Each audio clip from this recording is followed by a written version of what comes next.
سلام كبرات تخاتلت ليلو تي بخمي صنيحكم تمليسنا مصيناكم علنا نايلومي مدباتنا تي اب تግራይ ተራእይ ዘሎ ሓደገኛ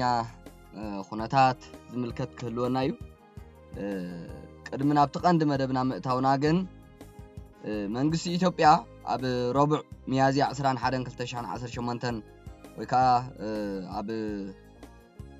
ዕለት 29 ወርሒ 4 2026 ኣቋፅራ ምዕራባውያን ኣብ ዘውፅኦ መግለጺ ወግዓዊ መግለጺ መራሕቲ ህወሓት مستقانقنتي هاجراتن عطقات ጉጅለታትን ምስጢራዊ ኪዳን ይፈጥሩ ከምዘለው ዘርኢ መርተዖ ከምዘለው ገሊጽሎ እዚ ክሲ ብሰፊሑ ኣብዞም ስዕቡ ነጥብታት ዝተመርኮሰይ ቀዳማይ ምስ ኤርትራ ዝተገብረ ምስጢራዊ ርክብ ወተሃደራዊ ምሕዝነት መንግስቲ ፌደራል ህወሓት ምስ ቀደም ዝነበረት ቀንዲ ጸላኢቱ ኤርትራ ሓድሽ ወተሃደራዊ ምሕዝነት ይምስርት ከምዘለው ይኸስስ مرتعو دمصي مس AFP استخفافله ناي دمص قدح كم زملكتو حدا لعلواي بعل سلطان هوحات اديس عالم باليما مالتيو مس ايرتران حبراو صلاي منغست فيدرال مالتيو نمقلاس كتحبابرون نغداو ركب كمسرتون كم زخلو كزارب تسميعلو وتهدراو منقسقاس زملكت اب ገለጽ ابصابات كم زتتقسه اب زحالفو اوارح ايرتران هوحات وتهدراو حجز كتهب كم جمرت يغلصيو كالاي مستير ويكاتي مسناي وشت عدي عطقات ጉጅለታት ዝበሎ ከም በዓል ፋኖ ዝተፈጥረ ምሕዝነት ናይ ህወሓት መንግስቲ ኢትዮጵያ ከም ዝገልጾ ህወሓት ምስተአብ ክልል አምሓራ ዝንቀሳቀስ ዕጡቅ ጉጅለ ፋኖ ብምትሕብባር አንጻር ሰራዊት ምክልኻል ኢትዮጵያ ክሰርሕ ስምምዕ ገይሩ እዚ ኺዳን እዚ ነቲ ናይ ነዊሕ እዋን ጸንሐ ጸላኢኻ ጸላኢይ ፈታዊይ ዝብል ሜላ ዝተኸተለ ምዃኑ ይገልጽ እዩ ሳልሳይ ውዕል ፕሪቶሪያ መፍራስ ዝብል መምላስ ወተሃደራዊ መሪሕነት ወይ ከዓ ህወሓት ድሕሪ ስምምዕ ፕሪቶሪያ ተበቲኑ ዝነበረ ወተሃደራዊ እዚ ሚሊታሪ ኮማንድ እንደገና ከም ዝምስረት መንግስቲ ይኸስስ እዩ ተመላስ ምሕዳር ዝብልውን ኣብ ዘረባ ናይ ህወሓት ይስማዕ ከምዘሎ ኣብ ዝቀረባ መዓልታት ህወሓት ነቲ ብውዕል ፕሪቶሪያ ተበቲኑ ዝነበረ ቀዳማይ ባይቶ ትግራይ እንደገና ከም ዝመሰረቶ ዝገልጾ መግለጺ መንግስቲ ፌደራል ከም መፍራስ ስምምዕ ሰላም ገይሩ ርእይዎ ዘሎ ካልእ ዘባው ስጋትን ጽሉኡን ዝብል መንግስቲ ኢትዮጵያ እዚ ምንቅስቃስ እዚ ንኢትዮጵያ ጥራይ ዘይኮነ ንመላእ ቀርኒ ኣፍሪካ ናብ ዘይተረጋገአ ኩነታት ከእቱ ከም ዝኽእል እዩ ዘጠንቅቕ ብፍላይ ምስቲ ኣብ ሱዳን ዘሎ ኩናትን ምስ ሶማልያ ዘሎ ወጥርን ተደማሚሩ ዘባው ስጋት ፈጢሩሎ መልሲ ህወሓት ውን ወገን ህወሓት ዝተዋህበ ግብረ መልሲ እቲ መንግስቲ ዘቅረቦ ናይ ድምጽ መርትዖ ትሕዝቶ ዘረብኦም ዘይገልጽን ቢጌጋዝ ተተርጎመን ምዃኑ ብምግላጽ ነቲ ናይ መንግስቲ ፌደራል ክሲ ይነጽጎ እዩ ንሰላምን ምርግጋእን ዘለዎም ጽኑዕ መርገጺ ከም ዘይተቀየረውን ህወሓት ንይምሰል ይገልጽ እዮም ማለት እዩ ካልእ ንልዕሊ 30 ዓመት ኣብ ከተማ መቐለ ዝነበረን ዋና ቤት ጽሕፈት ህወሓት ኮይኑ ዘገልግል ዝጸንሐን ናብ ከተማ አክሱም ተቀይሩሎ ንዝሓለፉ ክልተ ኣዋርሕ ብግዚያውነት ኣብ ከተማ አክሱም መተኣኻኸብን መስርሕን ቤት ጽሕፈት እናተማቻቸ ድሕሪ ምጽናሕ ኣብ ዕለት 22 ሚያዝያ ሙሉእ ንከተማ መቐለ ብምልቃቅ ኣብ ከተማ አክሱም ምዕረፊኡ ገይሩሎ ህወሓት በዚ መሰረት ናይ ህወሓት መዛግብትን ማህደራትን ሓዊሱ ብርክት ዝበሉ መሳርሒ ናውትታት ብመኻይን ተጻዒኑ ናብ ከተማ አክሱም ክጓዓዝ ተራኢሎ ፈለማ ኣብ ከተማ አክሱም ኣብ ዝርከብ ሆቴል ሮም ሃይ ቤት ጽሕፈት ንምግባር ተሓሲቡ ዝነበረ ኮይኑ እቲ በዓል ዋና ሆቴል ፍቃደኛ ከይኮነ ይተሪፉ ድሕሪኡ ብዙሓት ኣማራጺ ድሕሪ ምንዳይ ኣብ ሓደ ተወዲኡ ግልጋሎት ዘይጀመረ ህንጻ ንመኸተ ብዝብል ብናጻ ክግልገሉሉ ኣገዲዶም ተቐቢሎም ኣለዉ ካብ ሓደ ውልቀ ሰብ ነዚ ስዒቡ ካብ ሎሚ ጀሚሩ ዝተጸውዐ ናይ ቀደም ቤት ምክሪ ክልል ትግራይ ኣብ ከተማ አክሱም ተኣኪቡ ሓድሽ ፕሬዝዳንት ክመርጽን ቤት ጽሕፈት ፕሬዝዳንት ውን ኣብ ከተማ አክሱም ንምግባር ተሓሲቡሎ ማለት ብኻልእ ዜና ምንቅስቃስ ሰራዊት ናይ ህወሓት ዝምልከት እዩ ኣብ አክሱም ዝተኻየደ ኣኼባታት ማእከላይ ኮሚቴ ህወሓት ስዒቡ ኣብ ውሽጢ ሰራዊት ህወሓት ሰፊሕ ናይ ምንቅስቃስ ምቅያር ቦታን ለውጥታትን ይግበር ከም ዘሎ ተገሊጽሎ ካብ ሚያዝያ 14 2018 ዓ.ም ኣቋጽራ ገጽ ጀሚሩ ኣብ ዝተፈላለዩ ክፍላተ ሰራዊት ኮራትን ኣርምታትን ናይ ህወሓት ናይ ቦታ ለውጥታት ክካየድ ጸንሐ ኮይኑ بعلت 21 ورح 2018 عام تمرت أقاصرا جئز فولي من قسقاس كم استمزجبه تفليت له بمسرت ليلة تيفز بصحنا حبريتا 5 رد أدما دحرو على بريتوريا نلعل 3 عامات أبعد قدام كتسفر صنحت أرمر 4 كورة 441 كابت زنبرت خبابي تلاعي لالا إذا أرمزيا دحر خوينات جونكا كاب أبو جرات عسر عدي مأخلا بحر أبان كاب جنت خشاب سنعالته عريدان توافيران كم صنحت زفلتيو يخون امبر قدمت مالي ميازي 21 أقاصرا جئز كاب كالوت ناي أرمي كورات بزتفلي ملكعو ملو ጉዕዛኣ ብምጥቅላል ናብ ኣላማጣ ከም ዝኣተወት ተረጋጊጹ ሎ ማለት እዩ። እቲ ናይ ቦታ ለውጢ ዝተገበረሉ ዋና ምኽንያት ክሳብ ሕጂ ብወግዒ ኣይተገለጸን። ነዚ ምንቅስቃስ ዝምልከቱ ሓደሽቲ ምዕባሌታት ምስ ዝህሉ ነቲ ቦታ ወይ ነቲ ኩነታት እናተኸታተልና ሓበሬታ ክነስዕበልኩም ኢና። ካልእ ህወሓት ንኹይናት ምስ ሻዕብያ ኮይና ምስ ፋኖ ኮይና ኢትዮጵያ ሰላማ ንምዝራግ ባዕላውን ህወሓት ካብ ስልጣን ተባሪራትሉ ዘላ ምኽንያት ኣብ ግምት ብምእታው ናብ ስልጣን ብመስዋዕቲ ተጋሩ ብምዝራግ ሰላም ኢትዮጵያ ናብ ስልጣና ንምምላስ ወይ እውን ተተኻኢሉና 4 ኪሎ ንምእታው ከምኡውን ልኡኽተ ሻዕብያ ንምፍጻም ኣብ ጽዑቕ ወተሃደራዊ ምንቅስቃሳት በቃ ብዝኸፈ ብፍላይ ምስቲ ምንዋሕ ስልጣን ናይ ግዝያዊ ምምሕዳር ትግራይ ተተሓሒዙ ዳርጋ ናብ ዲቕ ዝበለ ኩናት ንምእታው ኩሉ ዓይነት ምንቅስቃሳት ተወዲኡ ኣሎ። ነዚ ብዝምልከት ሕብራት ሃገራት ሕብረት ኣውሮጳ ዓዲ እንግሊዝ ዓባይ ብሪጣንያ ዘለዎም ስክፍታታቶም ኣብ ግምት ብምእታው መጠንቀቕታታት ነቲ ኩነታት ተጀሚሩሲ ኢትዮጵያ ብሓፈሻ ክልል ትግራይ ወላውን ተኸባቢ ዝናይ ቀርኒ ኣፍሪቃ ምብራቕ ኣፍሪቃ ሰላሙ ክስእን ይኽእል ብምባል ስምዕቶም ይገልጹ ኣለዉ ማለት ሕብረት ኣውሮጳ ኣብ ትግራይ ሓደጋ ካልእ ዕናዊ ኩናት ንኸይፍጠር ጥንቃቐ ክግበር ፀዊዑ ኣሎ። ኣብ ትግራይ ይምዕብል ዘሎ ኩነታት ብትኹረት ይከታተሎ ምህላው ዝገለጸ እቲ ሕብረት ነቲ ኩነታት ዘጋድዱን ጎንፂ ዝዕድሙን ተግባራት ከይፍጸሙውን ፀዊዑ ኣሎ ሕብረት ኣውሮጳ ማለት እዩ። ኣብ ትግራይ ካልእ ዕናዊ ኩናት ከይውላዕ ጥንቃቐ ክግበርን ኣፈላላይ ዘለዎም ኣካላት ኣፈላላዮም ብዘተ ክፈትሑን ፀዊዑ ግልጋሎት ዲፕሎማሲ ሕብረት ኣውሮጳ ኣብ ዘውፅኦ መግለፂ እውን ነዚ ኣቐሚጥዎ ኣሎ ብንጹር ማለት እዩ። ስለዚ ትግራይ ናብ ኩናት በቃ ካብ ኩናት ካብ ኮነ ኩነታት ትግራይ ካብ ጸልማት ናብ ብርሃን ንጀጋኑ ነበር TDF ዝቐረበ ፀውዒት ኣሎ ካብ ሓራ መሬት ትግራይ ትማል ብኹርዓት TDF ተባሂልኩም ንመላእ ዓለም ዘገረምኩም ንህዝቢ ትግራይ ካብ ምጽናት ንምድሓን ደምኩም ዘፍሰስኩምን ዕጽምትኩም ዝኸስከስኩምን TDF ሎሚ ኣበይ ኣለኹም? እቲ ዘሕዝን ሓቂ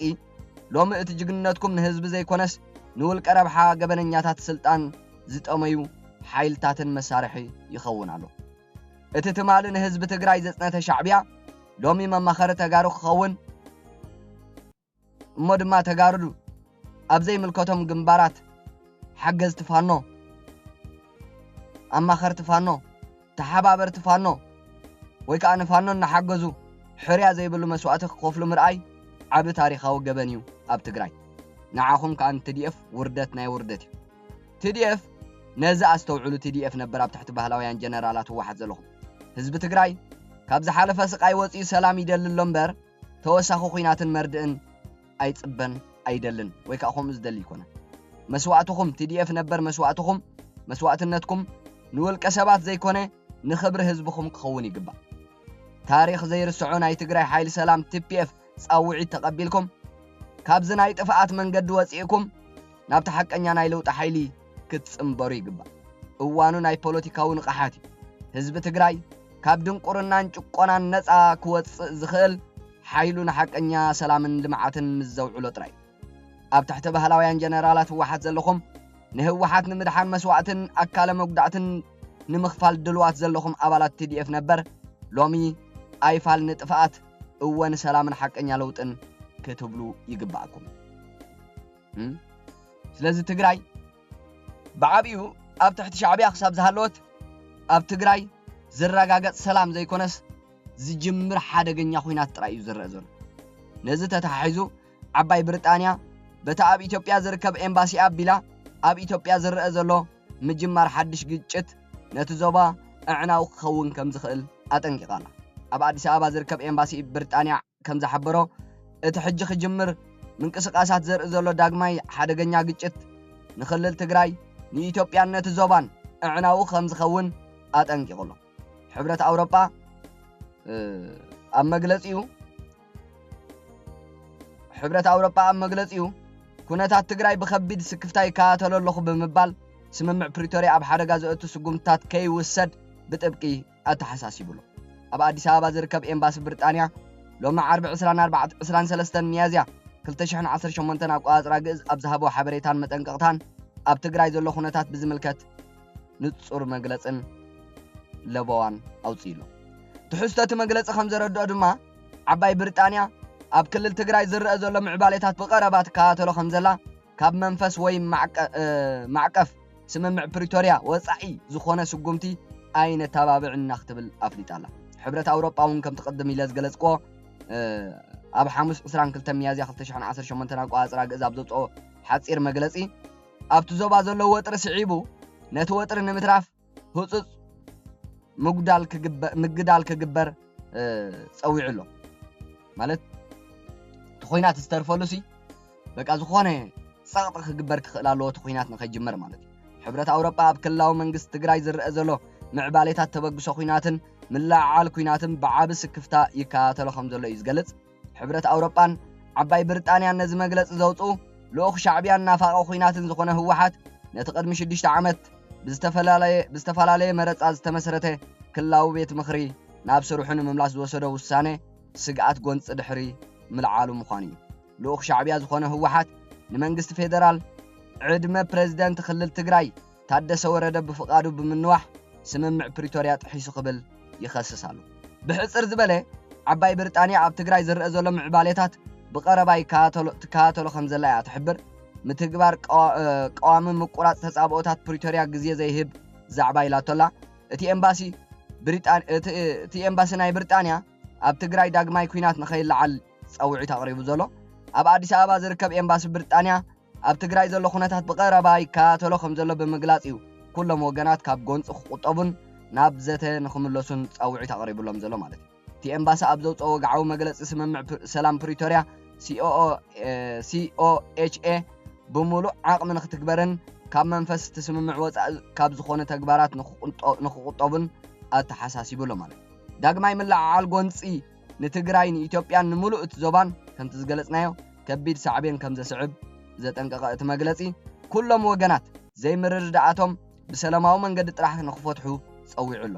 ብሪጣንያ ነቲ ኣብ መንጎ መንግስቲ ኢትዮጵያን ህወሓትን ዝተበጽሐ ስምምዕ ምቁራጽ ተጻብኦታት ንምዕቃብ ዘለዋ ጽኑዕ ቋሙን ደጊማ ኣረጋጊጻ ኣላ ካልእ እቲ ኣብ ትግራይ ዝረአ ዘሎ አንጻር ግዝያዊ መምሕዳር ትግራይ ወይ እውን ፌደራል መንግስቲ ዝሃቦ ዕድመ ስልጣን ናይ ሓደ ዓመት ናይ ምንዋሕ ተጻብኦታት ብኩሉ መንገዲ ጉልህ ኮይኑ ዝረአ ዘሎ ኣብ ትካላት ናይ ግዝያዊ መምሕዳር ትግራይ ብዙሕ ጸቕጥታት ዝፍጠር ዘሎ ንዕኡ ስዒቡ ጋዜጠኛ ቴሌቪዥን ትግራይ ኣፈወርቂ ገብረ ህይወት ኣካያዲ ናይ ቴሌቪዥን ትግራይ ክኸውን ብታደሰ ወረደ ተሸይሙ ነይሩ ኣባዲ ገብረ ስላሴ ዝበሃል ናይ ህወሓት ካድረግን ኣብኡ ስለ ዝነበረ ኣነ ስልጣነ ኣይገድፍን ብምባል ከምታት ጭቕጭቕ ተፈጢሩ ጋዜጠኛ ቴሌቪዥን ትግራይ ኣፈወርቂ ገብረ ህይወት ድሕሪ 14 ዓመታት ካብ ስርሑ ክለቀቕ ምዃኑ ኣፍሊጡሎ ማለት እዩ ድሕሪ ናይ 14 ዓመታት ናይ ስራሕ ዕማምን ተወፋይነትን ጋዜጠኛ ኣፈወርቂ ገብረ ህይወት ካብቲ ነዊሕ ግዜ ዝነበረሉ ትካልን ሓላፍነትን ክሳናበት ምዃኑ የፍልጥ ጋዜጠኛ ኣፈወርቂ ነዚ ዘፍለጠ ኣብ ማሕበራዊ መራኸቢ ፌስቡክ ገጹ ኣብ ዘመሓላለፎ ናይ ስንብታ መልእኽቲ ኮይኑ ካብቲ ዝሕለፉ 14 ዓመታት ዝነበሩ ኩሉ ቤተይን ስራሐይን ክወፅእ ከቢድ ውሳነ ወሲነ ኣለኹ ብምባል ኣብ ቀረባ ግዜ ሓላፍነቱ ኣረኪቡ ስርሑ ከም ዘብቅዕ ገሊጹሎ ኣብቲ ዘመሓላለፎ ጽሑፍ ኣብዚ ዝሓለፈ 14 ዓመታት ንዕኡ ካብ ስራሕ ንላዕሊ ህይወቱ ከም ዝነበረ ብምጥቃስ ናይ ሓጎስን ኩርዓትን ጥራይ ዘይኮነስ ብዙሓት መስዋዕትን ከበድቲ ብድሆታትን ዘሕለፈሉ መንነቱ ዝቆረጸሉ ናይ ተመክሮ ቤት ትምህርቲ ከም ዝነበረ ኣስሚሩሉ ኣሎ ጋዜጠኛ ኣፈወርቂ ኣብ መወዳእታ መልእኽቱ ከምዚ ኢሉ ኣሎ ካብዛ ሓላፍነትን ትካልን እኳ እንተወጻእኩ ካብቶም ንመጻኢና ዝውስኑ ሕቶታት ግን ኣይረሓቁን እቲ ንዓይ ዝገልጽ ዕላማን ተወፋይነትን ምሳይ ይቕጽል ኣሎ ብተወሳኺ እዚ ስንብታ እዚ ካብ ሞያ ምርሓቕ ዘይኮነስ ናብዛ ዓበየ ዕላማ ንምስጋር ዝተገብረ ስጉምቲ ምዃኑ ብምምልካት ንዝመጽእ ዝኾነ ይኹን ዓይነት ሃገራዊ ይኹን ሞያዊ ጻውዒት ድሉ ምዃኑ ኣረጋጊጹሎ ጋዜጠኛ ኣፈወርቂ ገብረ ህይወት ኣብቲ ትካል ኣብ ዝነበረሉ እዋን ብትግሃት ንሞይኡ ብዘለዎ ተወፋይነትን ዝፍለጥ ጋዜጠኛ ምዃኑን ይንገረሉ እዩ ጋዜጠኛ ኣፈወርቂ ኣብ ቀረባ ብጀነራል ታደሰ ወረደ ዝምራሕ ስራሕ መካየዲ ቴሌቪዥን ትግራይ ኮይኑ ተመዲቡ ከም ዝነበረ ዝዝከር እዩ ስለዚ ጋዜጠኛ ኣፈወርቂ ገብረ ህይወት ስቑኢሉ ይኮነን ዝለቀቕ ዘሎ ካብ ስርሑ ጸቕጥናይ ህወሓት በቃ ኣብዚ ታደሰ ወረደ ሸይም ካሎ ኣካየዲ ቴሌቪዥን ክትከውን ንሕና እውን ኣይንቕበሎን ስለዚ ብፍቓድካ እንተለቂቕካ ጽቡቕ ተዘይኮይኑ ግን ተባሂሉሎ ናይ ግድም ብህወሓት ከይፈተወ ነዚ ትእዛዝ ወሲድዎሎ ማለት እዩ ስለዚ ኣብ ትግራይ ካብ ትካላት ናይ ግዝያዊ ምምሕዳር ትግራይ ጀሚሩ ኣብ ሰራዊት ኣብ ኩሉ ምልዓዓል ናይ ኩናትን መስርሕ ምክያድ መፈንቀለ መንግስቲ ናይ ግዝያዊ ምምሕዳር ትግራይን ንምክያድ ኩሉ ነገር ተወዲኡ እንህለ ሓደ ተርእዮታትን ምልክታትን ብዓይንና ንሪኦም ማለት እዚታት እዩ ካብ ኩሉ ትሕቲ ባህላውያን ጀነራላት ህወሓት ዘለኹም ኣብ ውሽጢ ትግራይ ዘለኹም መንእሰያት ፖለቲከኛታት ኩሉ ውፁ ተኣለዩ ናብ ሓራ መሬት ትግራይ ናብ ከተማታት ኢትዮጵያ ትኹይናት ንኽጅምርዎ ወዲኦም እዮም እንተ ተጀሚሩ ከዓ ህይወትኩም ከም ዘይተርፍ ምፍላጥ ኣገዳሲ እዩ ናበይ መውፅእ የብልኩምን እውን ሻዕብያ ብምልእታ ትግራይ ክኽብባይ ገፊፉ በቃ ኣብ ኢትዮጵያ ሕነ መፍደይ ክጥቀመልኩም ስለዚ እዚታት እቲ ሓበሬታና ክሳብ መወዳእታ ምሳና ስለ ጽናሕኩም ክቡራት ተኸታተልቲ ቲቪ ኣመስጊነ ሰላም